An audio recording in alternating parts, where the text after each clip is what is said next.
Columbian Alexander Hamilton, bringing youth together in universities from different parts of the United States, he said, helps to unify the country. Now, as you take leave of us, I have two things I want to say. The first is about the world you will live and work in, its promise and the need for your leadership. And the second is more about you personally and what helps make a good life. First, then, the world. I know it's dangerous to make large generalizations, especially in a university. But what are commencement speeches for?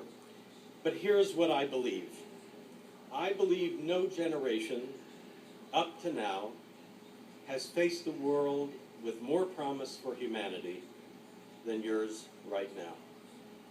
In the last century, so much effort was required to stop those who would destroy what's best about human civilization, that there was less opportunity to reach for the potential. And two profound forces are now at work that are transforming our collective lives. The first is the emergence of a global economy and its potential benefits to billions of people. The second is the advancement of new communications technologies, principally the internet, that for the first time in history will link people across the globe. Soon, some 5 billion people, by most estimates, in the first ever global public forum.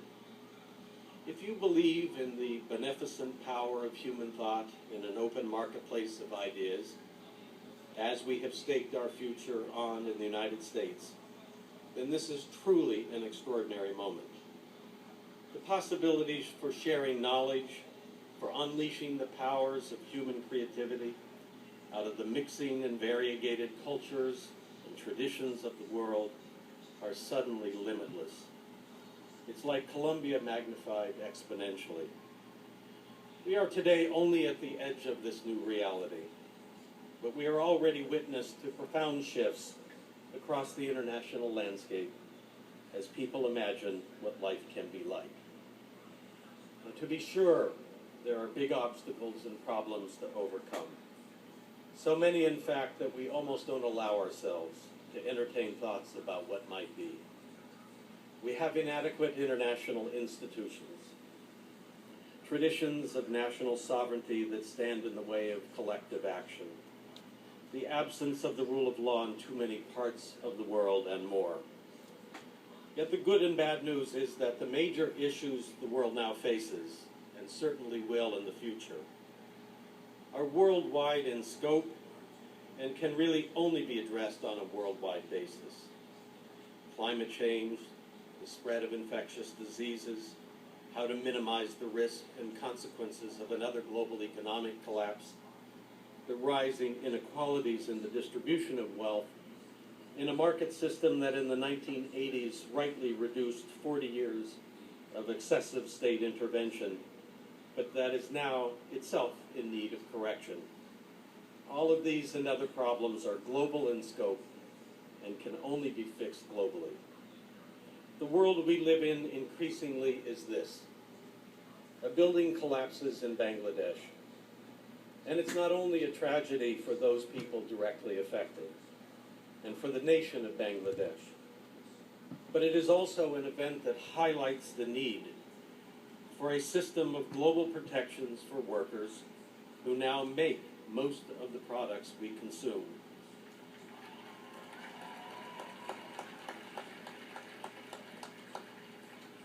Comparable to what the 1911 fire in New York City's Triangle Shirtwaist Building did for worker safety policies in our own city and country a century ago. Global issues requiring global action demand, in turn, the capacity for global discussion and exchange of ideas. Bad censorship is always bad, but it used to be bad when it happened around the world because we believed in freedom of speech and press as a human right, something fundamental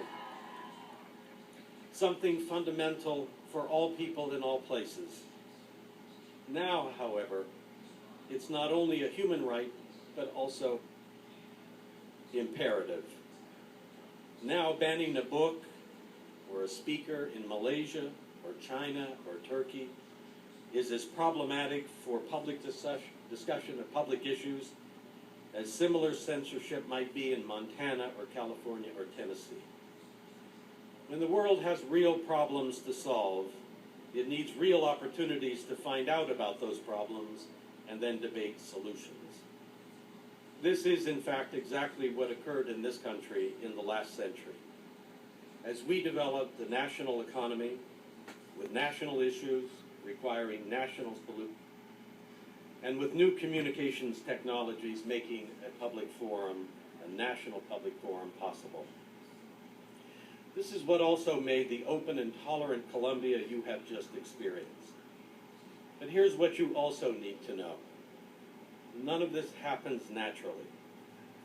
Freedom of thought and expression are counterintuitive. It is always viewed with fear and trepidation about leading to disorder, to a decline in values, to chaos. Indeed, in the United States, it took almost 2 centuries before seditious libel laws were seen as antithetical to good public decision-making. Nobody in power likes criticism. Hell, even I don't like it, and it's my field. The simple truth is that being part of genuine open debate is hard work for anyone.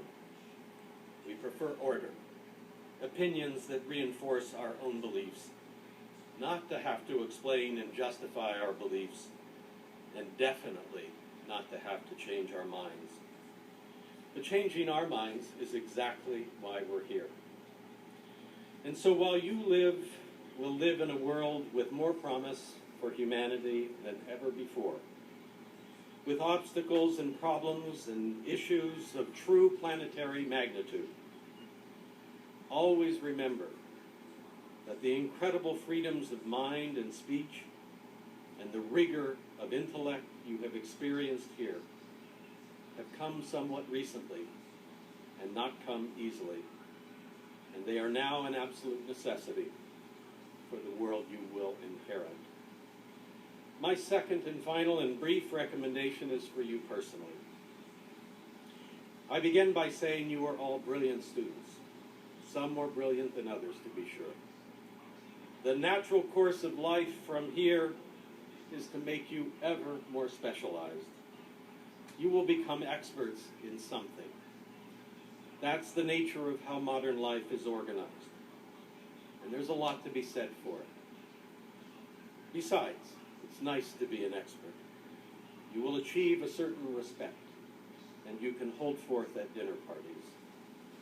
But as you progress through life, this will make it harder and harder for you to put aside your status as an expert and to set out to learn something new. We naturally prefer to confer answers than to ask questions. Displaying our ignorance becomes an increasingly untenable psychological proposition. It undermines our needed illusion for mastery of knowledge and points up painfully the briefness of our existence.